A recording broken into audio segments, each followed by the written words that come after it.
Hi friends, कैसे हैं आप? आई होप आप सब अच्छे होंगे और अपनी लाइफ में काफ़ी कुछ अच्छा कर रहे होंगे। आज मैं ये वीडियो बहुत छोटा सा बना रही हूँ पितृपक्ष के ऊपर।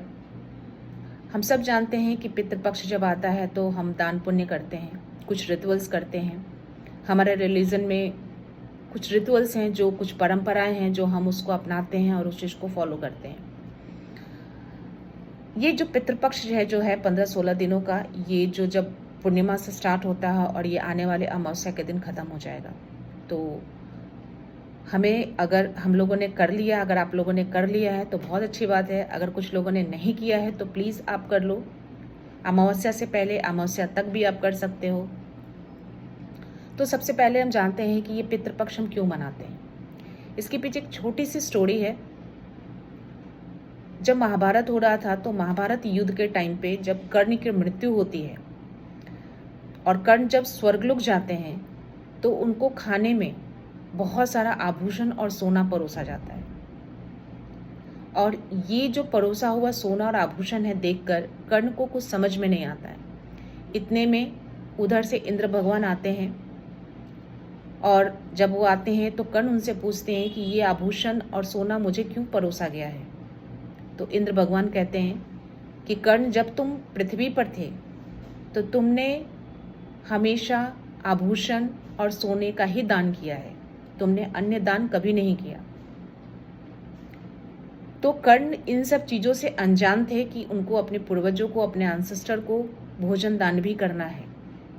तो उनको बहुत ही रिग्रेट फील होता है और वो इंद्र भगवान से अनुरोध करते हैं कि आप मुझे पृथ्वी पर कुछ टाइम के लिए आप भेजो, 15 दिनों के लिए भेजो, ताकि मैं अपने पूर्वजों को अन्न दान कर सकूं और उनको मुक्ति दे सकूं। तो इंद्र भगवान उनके अनुरोध को मान लेते हैं और उनको 15 दिनों के लिए वापस से पृथ्वी लोक पर भेजते हैं। और जब कर्ण जब आते हैं तो वो 15 दिन वो भोजन और पानी का दान करते हैं। और तब से ये पितृपक्ष में हम मोस्टली खाने पीने की चीज़ें ही हम दान करते हैं। पशुओं को हो, पक्षियों को हो, पक्षियों को खाना पानी देते हैं, स्पेशली कौवों को देते हैं। और कहते हैं ना कि जब कौवा वो खाना खा लेता है तो हम ये समझते हैं कि हमारे जो पूर्वज हैं, हमारे जो एंसेस्टर हैं, उन्होंने खा लिया। हम पशुओं को भी खाना देते हैं, या हम ये समझते हैं कि ऐसे लोगों को भी खाना देना चाहिए जो हम जब मंदिर में या मस्जिद में जाते हैं, बाहर जो लोग बैठे होते हैं, भूखे प्यासे जो होते हैं, उनको भी खाना पानी देना चाहिए।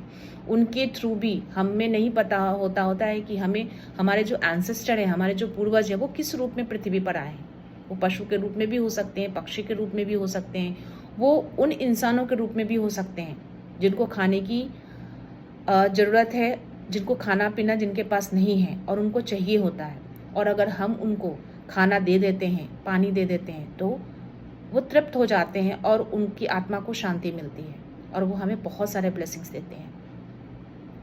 सो फ्रेंड्स, मैं यही बोलूँगी कि ये जो पितृपक्ष का जो टाइम जो भी बचा है अमावस्या तक, आप प्लीज़, अगर आपने नहीं किया है, इस रिचुअल को फॉलो नहीं किया है, या आपने दान पुण्य नहीं किया है, तो प्लीज़ आप ऐसे लोगों को खाना खिलाओ जिनको ज़रूरत है। पक्षियों को खाना दो, पशुओं को खाना दो, ताकि वो, उनको मुक्ति मिल सके और वो हमें बहुत सारे ब्लेसिंग्स देकर जाएं।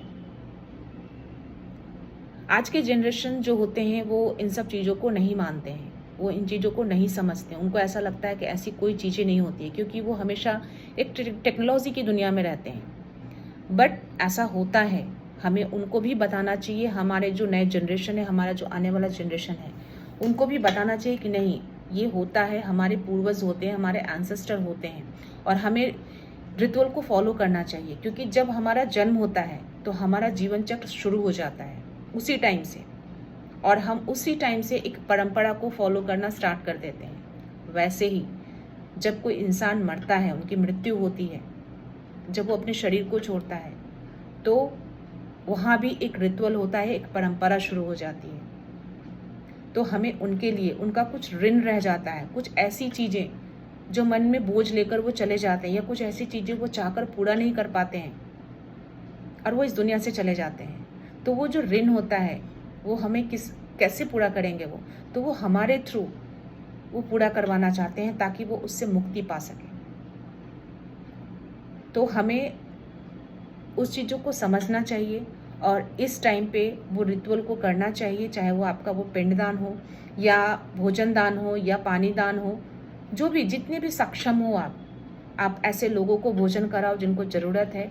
आप भोजन दान करो, आप पानी दान करो, आप तर्पण करो, आप लेकिन ज़रूर करो।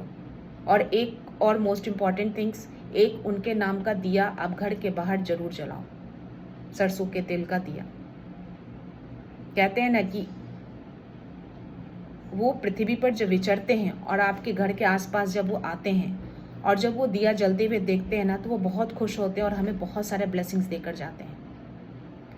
तो हमें अपनी लाइफ में खुशियों को अट्रैक्ट करने के लिए, अबंडेंस को अट्रैक्ट करने के लिए क्या चाहिए? ब्लेसिंग्स चाहिए। और अगर हमारे एंसेस्टर, हमारे पूर्वज अगर हमें बहुत सारे ब्लेसिंग्स देकर जाएं, तो हम और हमारे जो जनरेशन आने वाला है, सोचो हमारे कितने खुश रहेंगे वो, हम अपनी लाइफ में कितनी आगे बढ़ेंगे। क्योंकि कहते हैं ना, ऐसे भी जनरली कहते हैं कि बड़ों का आशीर्वाद होना बहुत ज़रूरी होता है। तो उसी तरह से हमारे पूर्वजों के ब्लेसिंग्स भी हमारे लिए बहुत इंपॉर्टेंट होता है। 4-5 दिनों का टाइम है, 5-6 दिनों का, आप उसमें आप ज़रूर करो, अपनी विशेस को मैनिफेस्ट करो और उनके नाम का एक दिया ज़रूर जलाओ और बहुत सारे घर में हैप्पीनेस और प्रॉस्पेरिटी लेकर आओ। सो आई होप ये शॉर्ट वीडियो आपको ज़रूर अच्छी लगी हो। सो मिलते हैं नेक्स्ट वीडियो में एक नए टॉपिक के साथ। Thank you so much.